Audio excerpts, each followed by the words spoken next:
te damos la cordial bienvenida a tu programa Palabras de Vida Eterna. Estamos compartiendo el libro de Hechos de los Apóstoles. Te dejamos con la programación del día de hoy.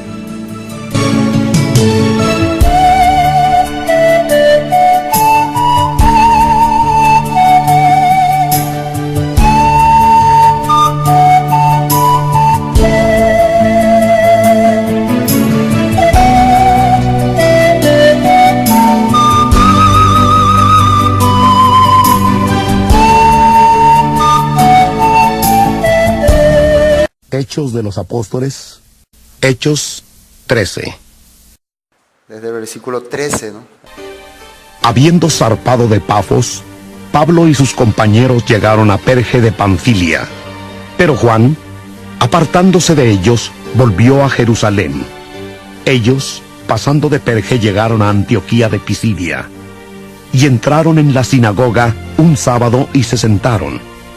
Después de la lectura de la ley y de los profetas, los altos dignatarios de la sinagoga mandaron a decirles: Hermanos, si tenéis alguna palabra de exhortación para el pueblo, hablad. Entonces Pablo se levantó, y hecha señal de silencio con la mano, dijo: Israelitas y los que teméis a Dios, oíd. El Dios de este pueblo de Israel escogió a nuestros padres, y enalteció al pueblo siendo ellos extranjeros en tierra de Egipto, y con brazo levantado los sacó de ella. Por un tiempo como de 40 años los soportó en el desierto, y habiendo destruido 7 naciones en la tierra de Canaán, les dio en herencia su territorio. Después, como por 450 años, les dio jueces hasta el profeta Samuel. Luego pidieron rey, y Dios les dio a Saúl, hijo de Cis, varón de la tribu de Benjamín, por 40 años. Quitado éste, les levantó por rey a David, de quien dio también testimonio diciendo: He hallado a David, hijo de Isaí, varón conforme a mi corazón, quien hará todo lo que yo quiero. De la descendencia de éste y conforme a la promesa, Dios levantó a Jesús por Salvador a Israel. La vez pasada ya habíamos comenzado el capítulo 13, viendo cómo Pablo y Bernabé fueron encomendados por la iglesia para empezar a llevar la palabra, el evangelio, ya a las naciones. El primer lugar donde ellos fueron fue a la isla de Chipre, y se dice que porque ese era el lugar donde nació Bernabé y quiso ya predicarle a sus parientes, ¿no? Para comenzar. Y se acuerda que habíamos visto que en esa isla de Chipre, cuando estaban predicando, encontraron a un procónsul, un gobernador, se llamaba Sergio Paulo, prudente, pero a su alrededor, ¿quién estaba? Un falso profeta, un estafador, un judío, pero falso profeta, que trataba de desviarle de la verdad. Entonces nosotros vemos que el objetivo de los falsos profetas es desviarle a la persona de la verdad. La verdad, ¿y cuál es la verdad? Como dijo Poncio Pilato, lo que está escrito. Si nosotros queremos saber la verdad, vamos a lo que está escrito. ¿Y cuándo nos damos cuenta que una persona es falso profeta? Cuando te desvía de lo que está escrito. Es haciendo así. Siempre te quiere alejar de la palabra que Dios dijo. Y eso fue desde el principio.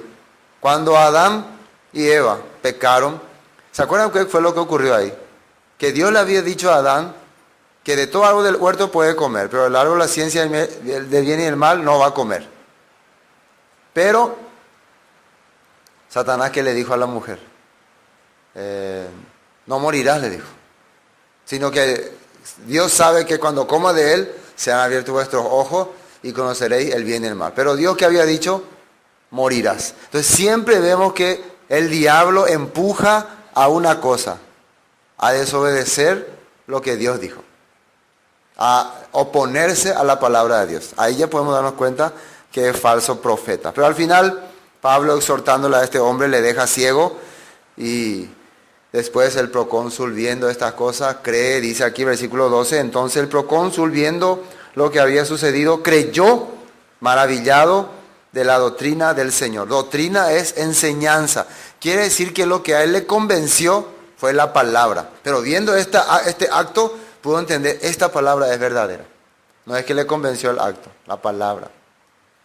Bueno, ya pasando al capítulo, el versículo 13, dice, habiendo zarpado de Pafos, Pablo y sus compañeros arribaron a Perge de Panfilia, pero Juan, apartándose de ellos, volvió a Jerusalén.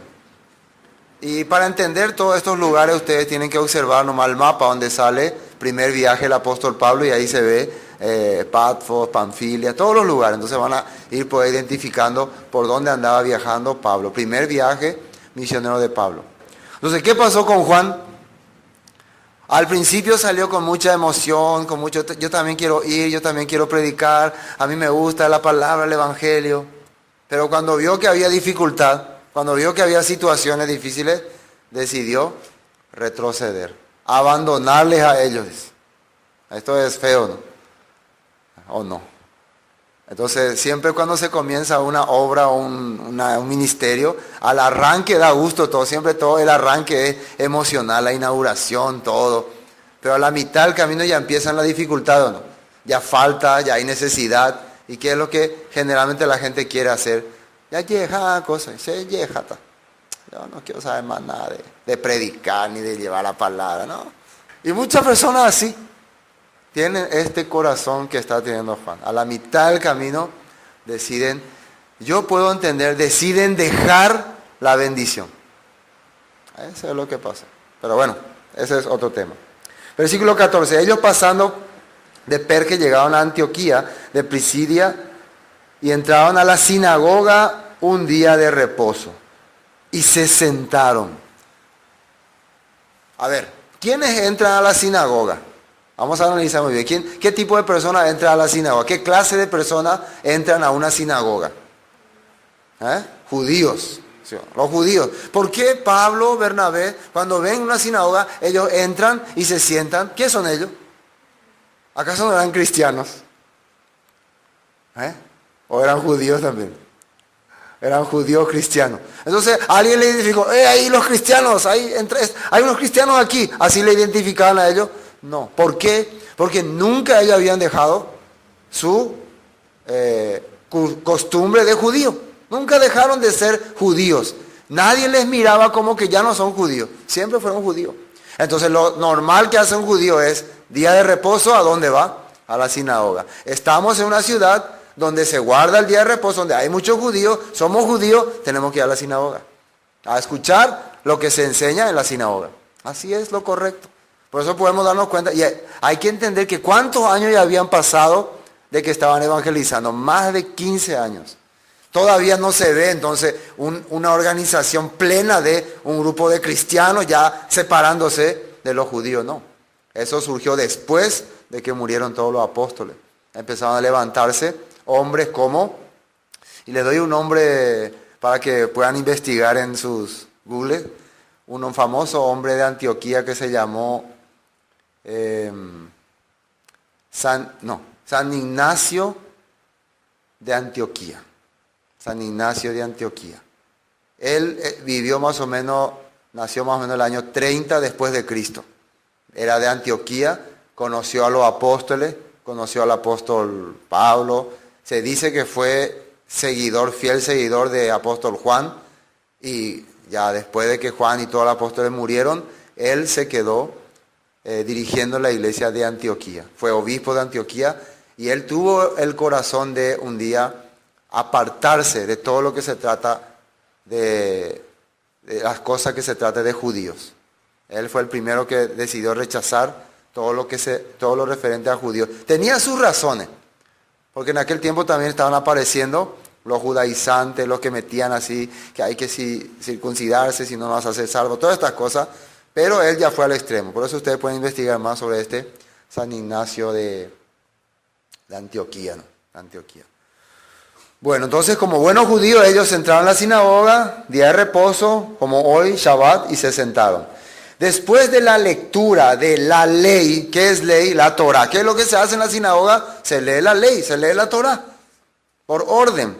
Y de los profetas, también se lee los profetas. Este orden apareció desde el tiempo del Esdras, Cuando viene la restauración, después de salir de Babilonia, cuando regresan, ellos establecen un cronograma de estudio. Bueno, la Biblia se va a estudiar a partir de esto, así por orden, por orden, por orden. Y leían una porción de la Torá, otra porción de los profetas. Por eso nosotros vemos que cuando le tocó a Jesús, a él le tocó leer una porción, justo a él le tocó. Y después de la lectura de la ley, de los profetas, los principales de la sinagoga mandaron a decirles: varones hermanos, si tenéis alguna palabra de exhortación para el pueblo, hablad. Entonces se dan cuenta que lo principal en la sinagoga es la lectura de la Torá, de la ley y los profetas. Eso es lo principal. No hay después sermones largos ni predicaciones. Y después de que se leyó la palabra, ahí sí, alguien, de acuerdo a lo que se leyó, de acuerdo a lo que entendió, tiene algo que compartir, que animar, que dar exhortación, es dar aliento, ¿no? Dar esperanza. Hoy hemos leído esta escritura, no está así. Pero primero se lee la palabra. Eso es muy importante, seguir también ese orden. Primero escuchar la escritura, la palabra.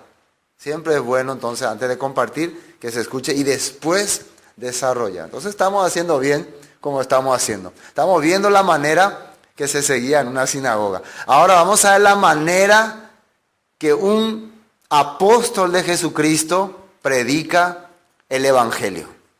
Tenemos que aprender esto, como un sistema. Si queremos saber cómo se predica el evangelio, cómo puedo predicar el evangelio cuando llego a un grupo de gente que no conoce lo que estoy compartiendo, ¿cómo arranco? Siempre queremos saber eso, ¿no? Vamos a atender detalladamente cómo arranca el apóstol Pablo. Y él se levanta, ¿no?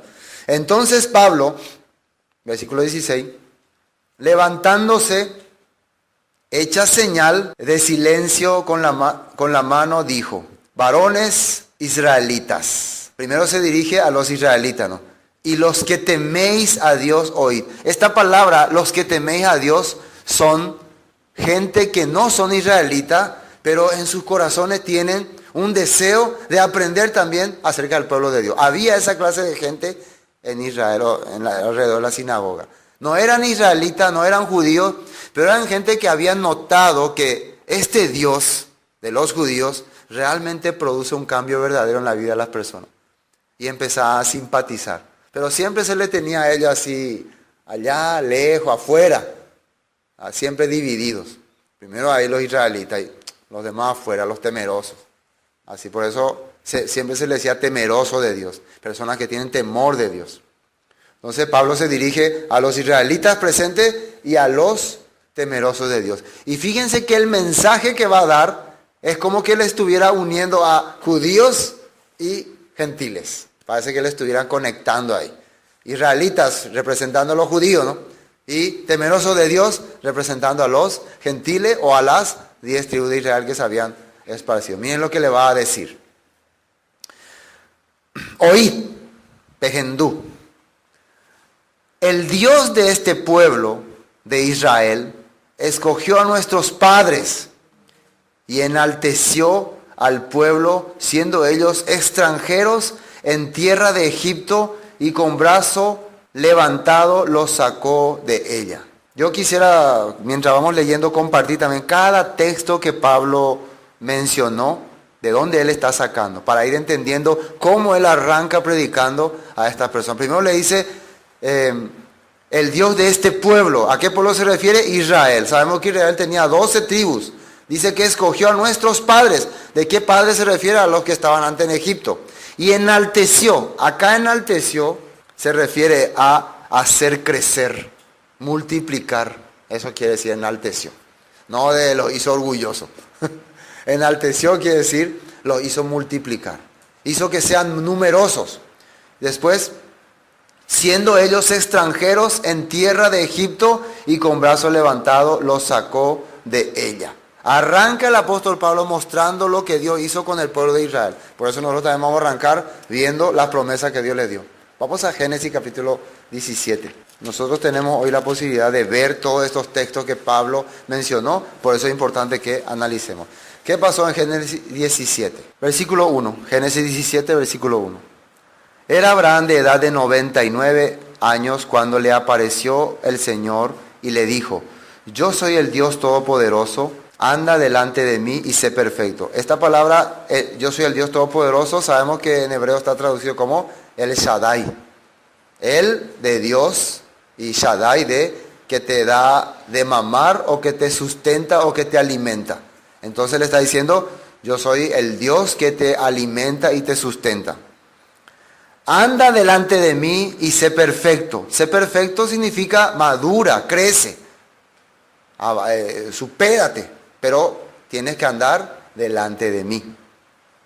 Y pondré mi pacto entre mí y ti, y te multiplicaré en gran manera.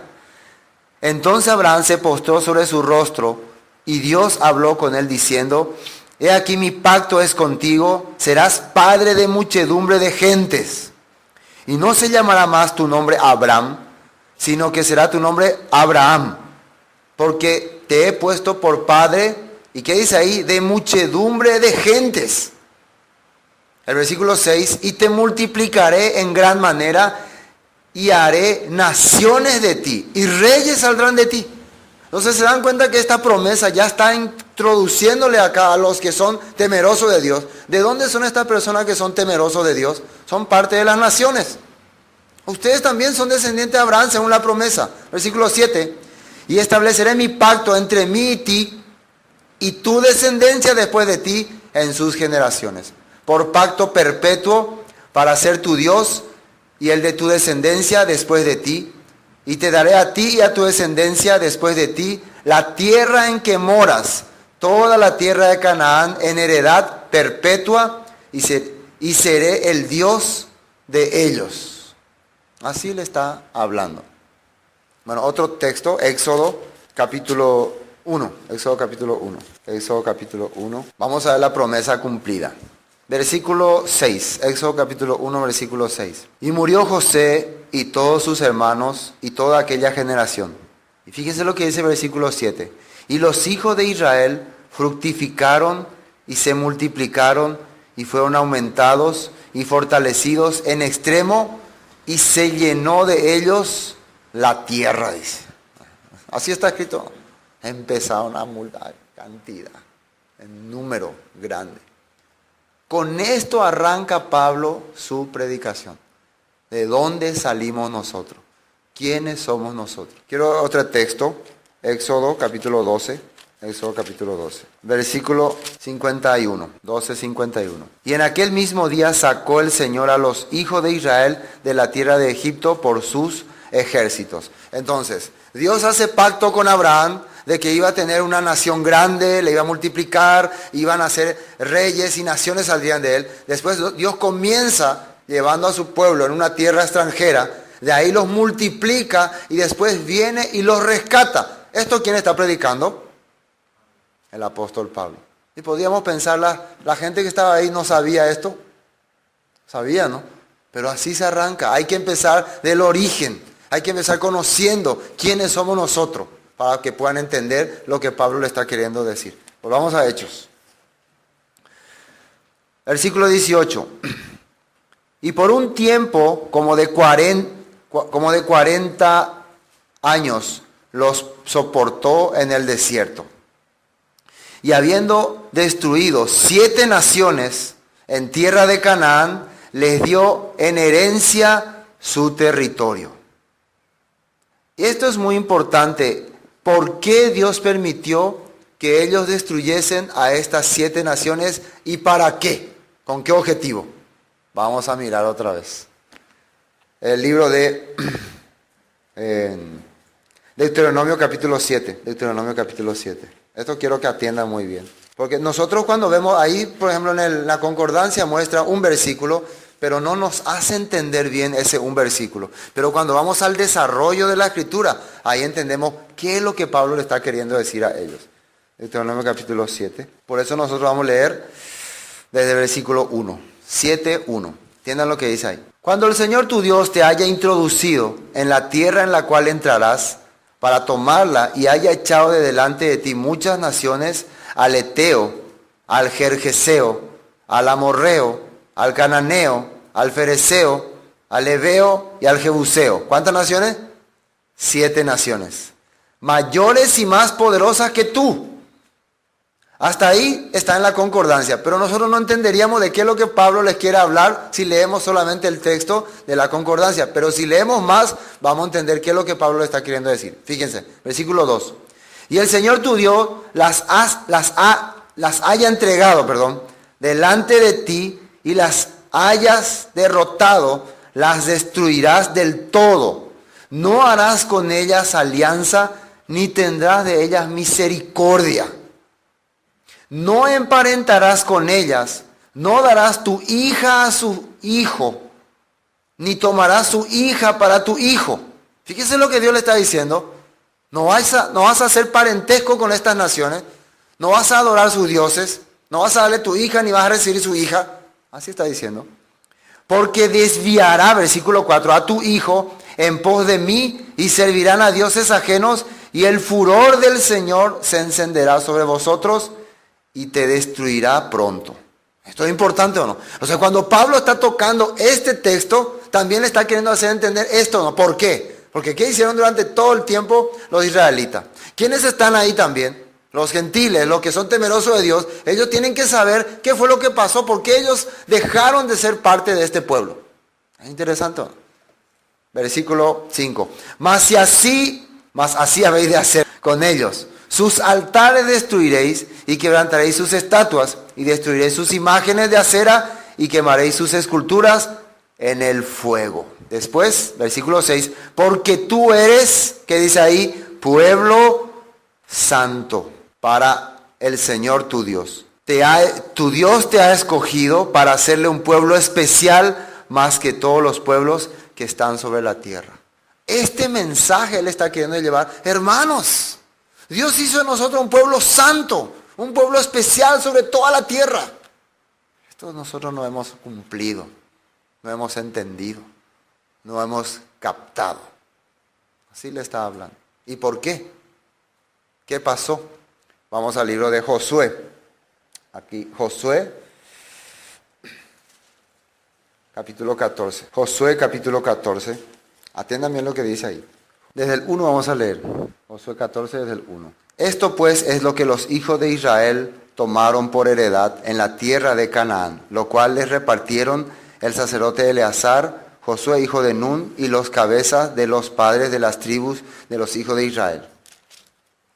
Por suerte se les dio su heredad, como el Señor había mandado a Moisés, que se diera a las 9 tribus y a la media tribu.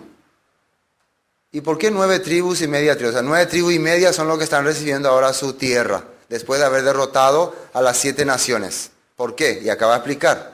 Porque a las 2 tribus y a la media tribu les había dado Moisés heredad al otro lado del Jordán, mas a los levitas no les dio heredad entre ellos. ¿Se acuerdan que antes de entrar a conquistar la tierra prometida, cruzar el río Jordán, 2 de las tribus habían pedido que se les dé este territorio y la media tribu de Manasés también? Por eso, viendo el mapa de división de las tribus, ustedes van a observar exactamente qué territorio le correspondió a cada uno. Esto es importante saber cuál territorio tuvo cada tribu, cuál se le dio, por qué no se le dio a tal, a quién se le dio tal. Todo esto, recuerden, todo esto apóstol Pablo está compartiendo. Y nosotros, ¿para qué no interesa no lo saber? Era muy importante, era muy importante. Y fíjense, versículo 4, porque los hijos de José, ¿qué pasó con los hijos de José? Fueron 2 tribus, Manasés y Efraín, y no dieron parte a los levitas en la tierra, sino ciudades en que morasen, y con los ejidos de ellas para sus ganados y rebaños. De manera que el Señor los había mandado a Moisés, así lo hicieron los hijos de Israel en el repartimiento de la tierra. Entonces vemos que el propósito de haber derrotado a estas 7 naciones era, primero, no aliarse con ellas, no juntarse con ellas, no servir las imágenes ni la idolatría que ellos sirven, no hacer parentesco con ellas, destruir sus ídolos, destruir sus imágenes. Y el segundo propósito, recibir cada uno su territorio, recibir cada uno su puesto. ¿Por qué esto era importante? Porque esto era un plan de Dios a futuro. Entonces el pueblo de Dios tenía que tener su territorio porque desde ahí ellos iban a ser luz para las naciones. Una nación santa, un pueblo escogido, bien organizado. Esto Pablo está compartiendo. Muy complicado, pero tenemos que saber lo que Pablo está diciendo. Entonces, ¿se dan cuenta que lo que Pablo está explicando es la historia de un pueblo? ¿Se dan cuenta que él está haciendo entender, nuestro pueblo estuvo ahí, salió con mano dura, después estuvieron en el desierto tanto tiempo, después entraron, pelearon con 7 naciones, se les repartió su territorio? Está contando una historia. O sea, si yo quiero predicar el evangelio, si yo quiero anunciar la palabra de Dios, ¿por dónde debo arrancar? Contando la historia de Israel, la historia del pueblo escogido de Dios, cosa que muchos han dejado atrás. Es por eso que nadie después entiende los escritos de Pablo, el pueblo escogido, los que Dios escogió, los que Dios sacó. Nadie entiende de qué está hablando. Por eso de ahí se arranca. Dios tenía un pueblo que escogió y que les repartió en 12 tribus, en 12 tribus. Porque ¿qué representaría esas 12 tribus después? También las 2 tribus de Efraín van a hacer todo detalladamente. Pablo explicaba. Volvamos a Hechos. Hechos capítulo 13, versículo 18. Y por un tiempo como de 40 años los soportó en el desierto, habiendo destruido 7 naciones en la tierra de Canaán, les dio en herencia su territorio. Esta herencia era perpetua también. Tenían que tenerla perpetuamente. Por eso Pablo está mencionando aquí. Versículo 20. Después, y atiendan bien este 20, márquenlo en su Biblia, como por 450 años les dio jueces. 450 años. ¿Se acuerdan cuánto tiempo ellos vivieron esclavos? 420 años por ahí. Ahora están viviendo 450 años guiados y dirigidos directamente por Dios. Porque jueces son personas solamente que Dios nombraba. No es un rey, no es que tenía ejército. No. Era alguien que recibía la visión de Dios y les hablaba la voluntad de Dios. Hermanos, Dios quiere que vivamos así. 450 años Dios permitió que Él directamente los gobierne y les dirija. Durante 420 años ellos eran gobernados por Faraón. Y les trataba con garrotazos y con palazos. Y sufrían y clamaban libertad. Dios los libera y ahora les da, Él mismo gobierna sobre ellos. Pero ¿qué pasó? ¿Qué hicieron ellos con esos jueces? 20, ¿no? Después, como por 450 años, les dio jueces hasta el profeta Samuel. Y ahora vamos a ver otra vez el libro de Jueces. A ver qué hicieron ellos con estos jueces. ¿Cómo le recibieron? El libro de Jueces, capítulo 2. Y ustedes de tarea pueden leer todo el libro de Jueces y van a entender más detalladamente. Yo le voy a leer solamente capítulo 2. Empecemos. Capítulo 2, versículo 11. Dice así. Después los hijos de Israel hicieron lo malo ante los ojos del Señor y sirvieron a los Baales. Arrancamos con eso. Ya en el tiempo de los jueces, ya murieron Josué, toda la generación que entró, que vio, que comió el maná, toda la generación que vio abrirse el río Jordán, toda esa generación murió. Todos los que estuvieron en Egipto murieron, todos desaparecieron. Ahora está una nueva generación. ¿Y qué arrancan haciendo ellos? Lo malo delante de Dios. Versículo 12. Dejaron al Señor, el Dios de sus padres, que los había sacado de la tierra de Egipto, y se fueron tras otros dioses, justo lo que Dios le dijo que no hagan, ellos hicieron.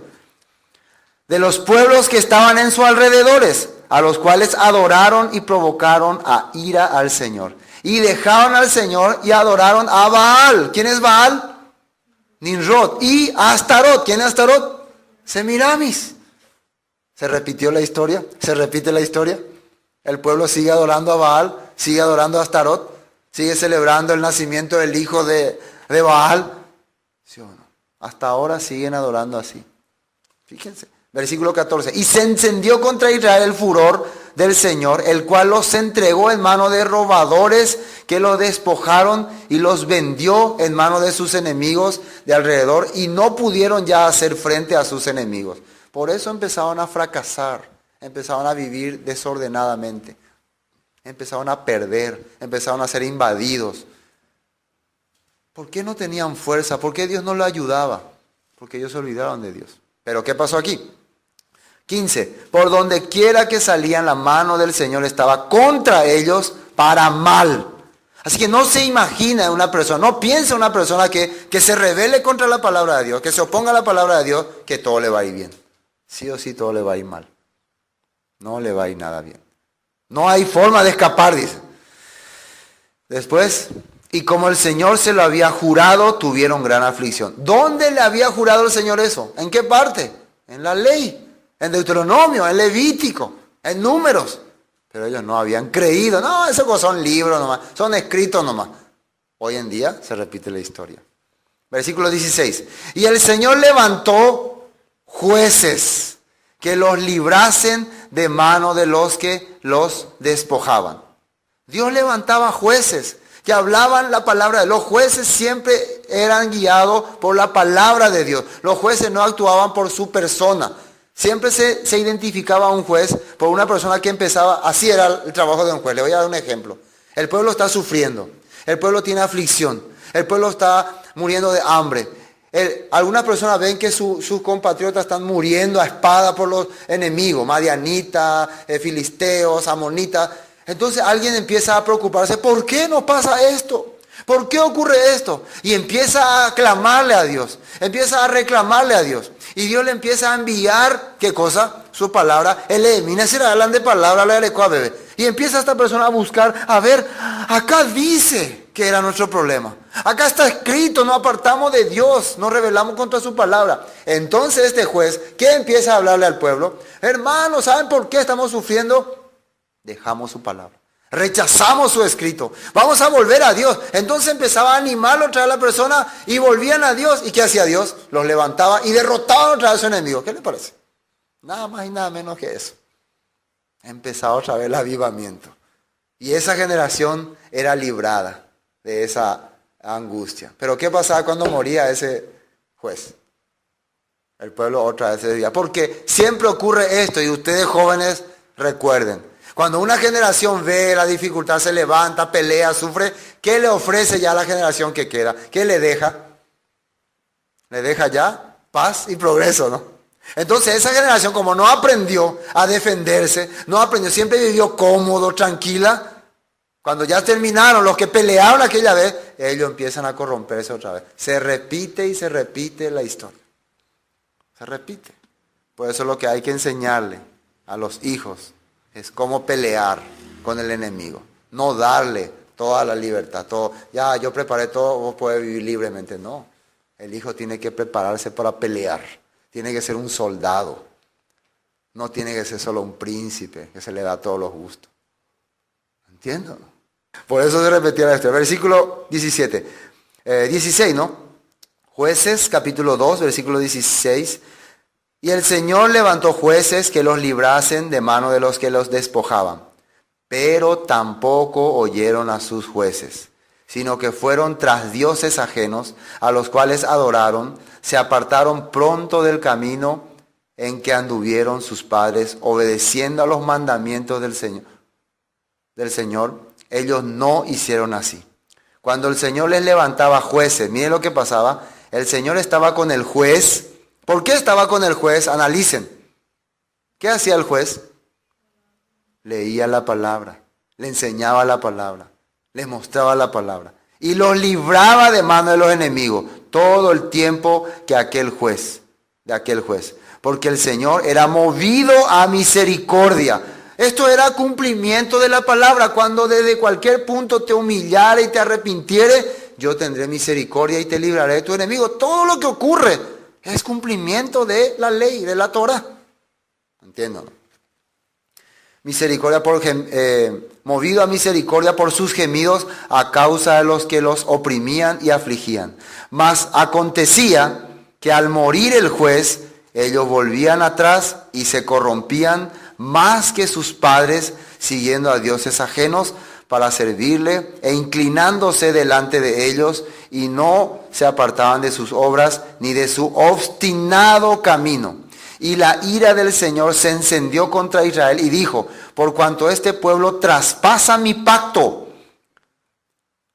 que ordené a sus padres y no obedece a mi voz, tampoco yo volveré más a arrojar de delante de ellos ni a ninguna de las naciones que dejó Josué cuando murió, para probar con ellas a Israel si procurarían o no seguir el camino del Señor, andando en él como lo siguieron sus padres. Por esto dejó aquellas naciones sin arrojarlas de una vez y no las entregó en mano de Josué. En este tiempo, Dios le había dicho a Moisés: profeta os levantará el Señor como a mí, a él oiréis. ¿Quién era ese profeta?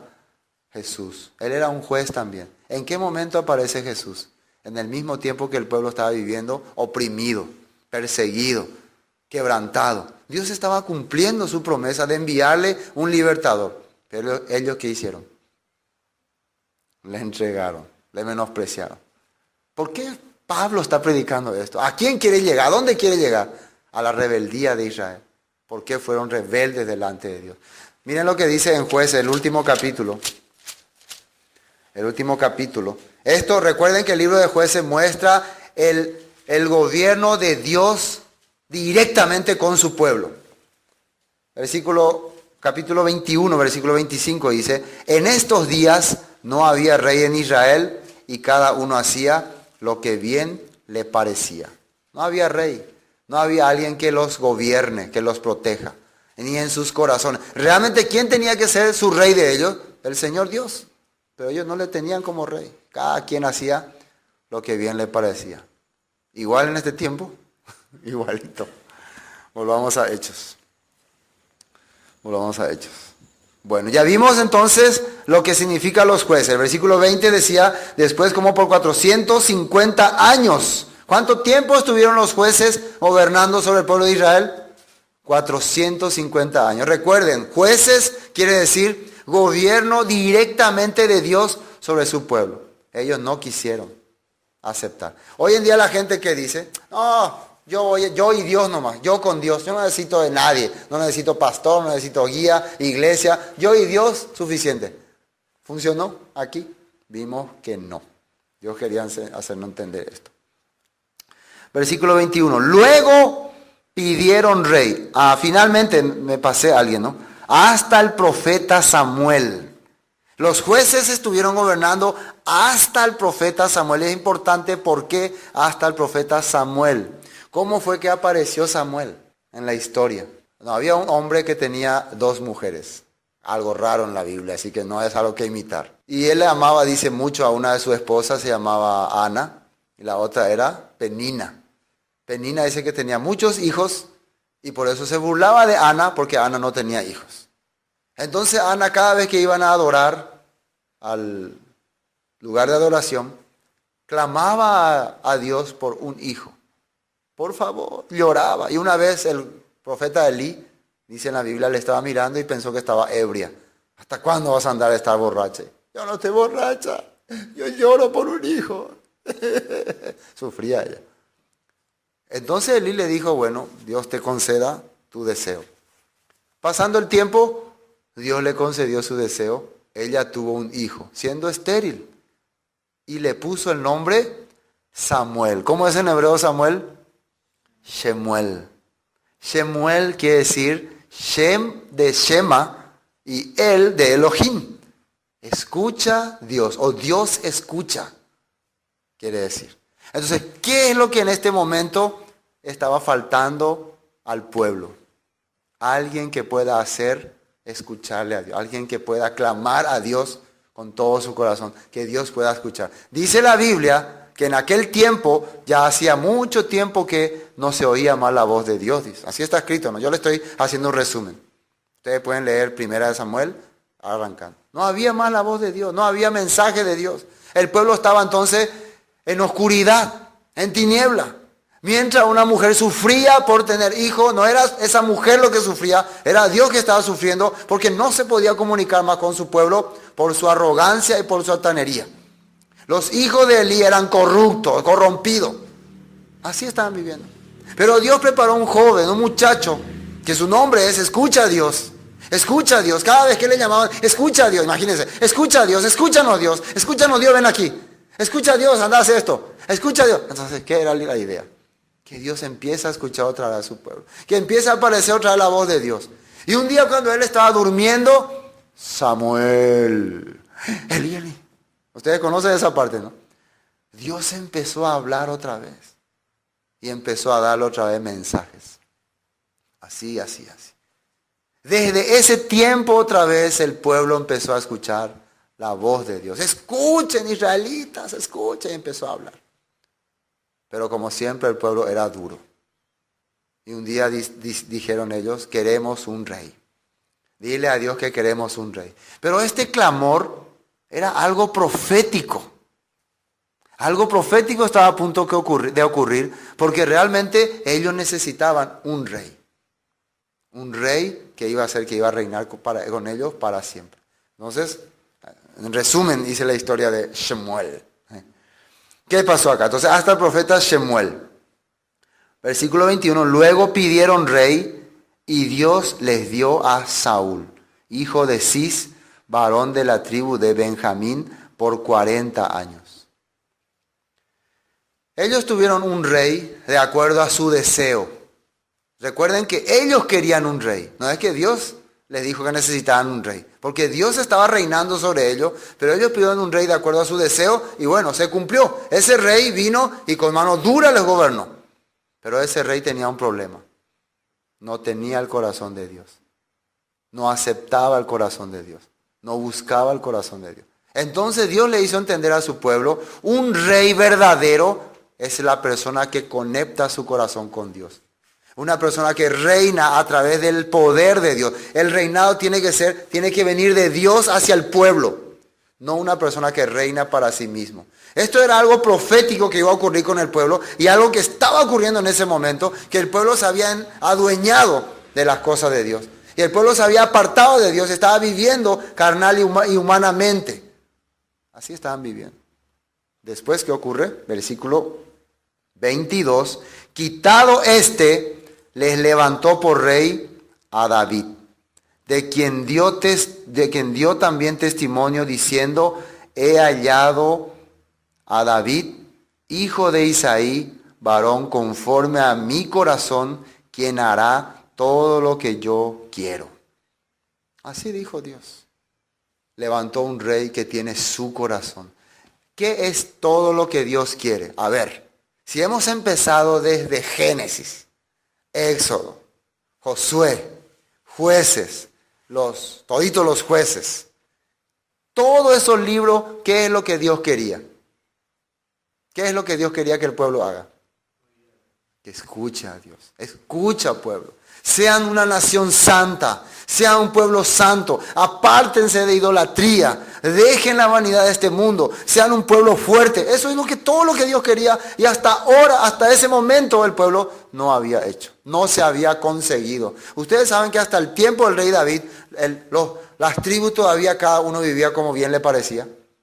Cada quien hacía lo que le parecía. Por más que Saúl fue rey, muchas de las tribus no le obedecían a Saúl. No le hacían caso. Era un gobierno así de anarquía. ¿Quién pudo establecer las 12 tribus de Israel conforme a la voluntad de Dios? David. Porque tenía el corazón de Dios. ¿Qué es lo que David agarró como su caballo de batalla? ¿Qué agarró él? La ley. La ley. La palabra. Meditaba de día y de noche. Eso él agarró. David, sombra de quién era? Del linaje que iba a venir, de Jesús. ¿Qué dice más aquí? Quitado este, versículo 22, le levantó por rey a David, de quien dio también testimonio diciendo, he hallado a David, hijo de Isaí, varón conforme a mi corazón, quien hará todo lo que yo quiero. Y vamos a leer un poco una profecía sobre David en el Salmos 89. Salmos 89. A ver a quién se asemeja. Yo por falta de tiempo no voy a leer todo porque son 52 versículos, pero voy a leer algunas partes. Ustedes pues pueden leer todo. Pacto de Dios con David, dice. Versículo 1 dice, Salmo 89, versículo 1. Las misericordias del Señor cantaré perpetuamente, de generación en generación haré notoria su fidelidad con mi boca. Porque dije, para siempre será edificada misericordia en los cielos mismos afirmarás tu verdad. Hice pacto con mi escogido. Juré a David mi siervo diciendo, para siempre confirmaré tu descendencia y edificaré tu trono por todas las generaciones. ¿De qué será que le está hablando? Para siempre. ¿Para siempre hasta cuándo? Para siempre. ¿Qué es lo que David agarró como su escudo, como su esperanza, como su espada poderosa? ¿Qué agarró él? La ley de Dios. ¿Por qué le agradó tanto la vida de David a Dios? Porque agarró la Torá. Lo que tanto él quería que haga su pueblo. Él agarró como firmeza. Versículo 5. Celebrarán los cielos tus maravillas, oh Señor, tu verdad también en la congregación de los santos. ¿Qué es verdad? Emet, la palabra, la escritura, la dabar. ¿Sí o no? En la congregación de los santos. ¿Qué es congregación? La iglesia, que son los santos, Israel. Ellos van a celebrar porque van a empezar a entender tu verdad. ¿Qué es lo que David transmitió al pueblo para unirlo? ¿Por qué la gente le agradaba todo lo que David hacía? Porque David hacía las cosas como Dios quería. Él vivía como Dios ordenó y le enseñaba al pueblo lo que Dios quería. Por eso le agradaba. Versículo 6. Porque ¿quién en los cielos se igualará al Señor? ¿Quién será semejante al Señor entre los hijos de los potentados? Dios temible en la congregación de los santos y formidable sobre todos cuantos están alrededor de él. Oh Señor Dios de los ejércitos, ¿quién como tú poderoso eres, oh Señor? Y tu fidelidad te rodea. Tú tienes dominio sobre la braveza del mar cuando se levantan sus ondas. Tú los sosiegas. Tú quebrantaste a Rahab como a herido de muerte. Con tu brazo poderoso esparciste a tus enemigos. Tuyos son los cielos, tuya también la tierra, el mundo y su plenitud, tú lo fundaste.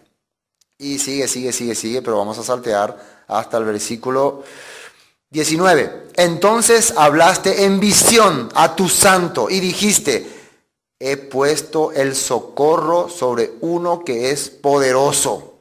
He exaltado a un escogido de mi pueblo.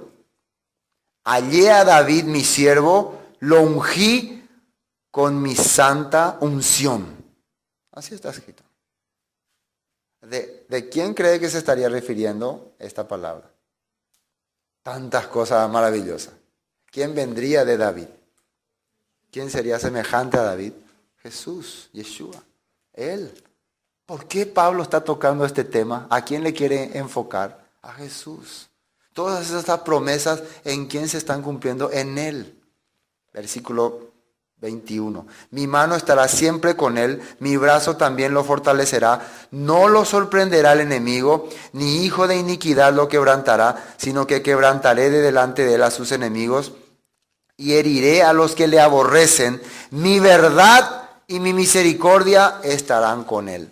Y mi nombre será exaltado, su poder. Asimismo pondré su mano sobre el mar y sobre los ríos su diestra. Él me clamará. Mi Padre eres tú. ¿Cómo dice que le va a clamar? Mi Padre eres tú. ¿Quién clamaba? Mi Padre, mi Padre, mi Padre. ¿Quién clamaba? Jesús, Yeshua. Él clamaba. Él me va a clamar. Él va a decir que Él es su Padre. Nadie antes se atrevía a decir. Sí, somos todos hijos de Dios, pero no. Jesús dijo, Él es mi Padre. Yo vengo de Él, yo salí de Él. Y prueba de ello son las obras que estoy haciendo. La vida que estoy llevando. Porque una cosa es que la gente diga, somos hijos de Dios, pero no manifiestan en sus vidas. En este hombre se va a ver que realmente él es mi hijo. Es lo que estaba hablando por David. Versículo 27. Yo también le pondré por primogénito. Así está escrito, ¿no? ¿A quién le llamaba el primogénito de toda creación? A Jesús. El más excelso de los reyes de la tierra. Para siempre le conservaré mi misericordia y mi pacto será firme con él. Esta es la promesa que Dios está haciendo por David. Volvamos a Hechos.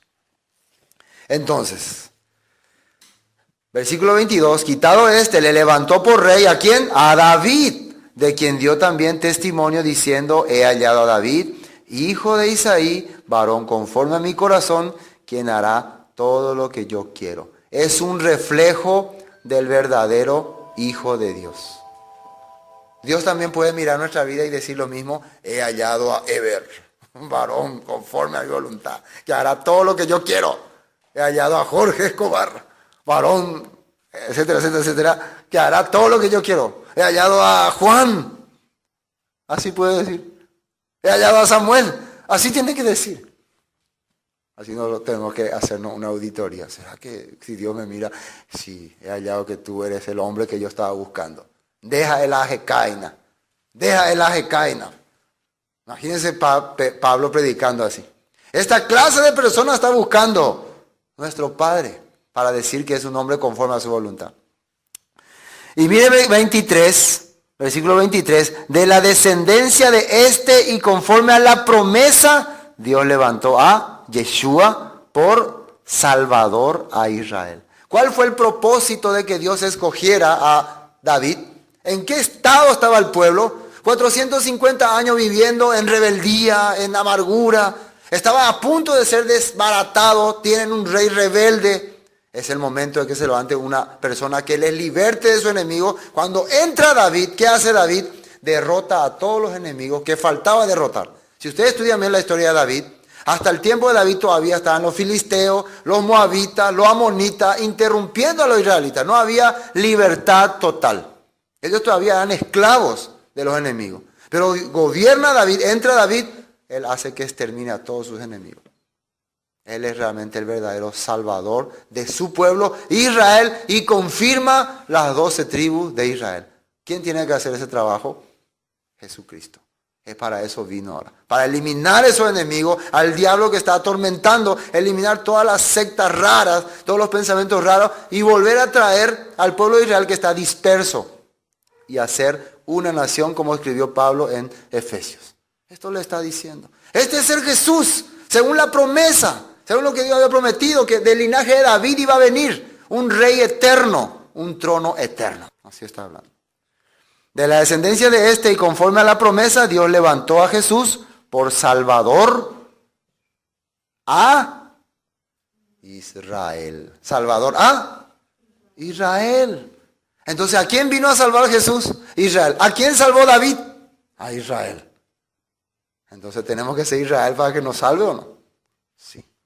Bueno, hasta aquí vamos a compartir.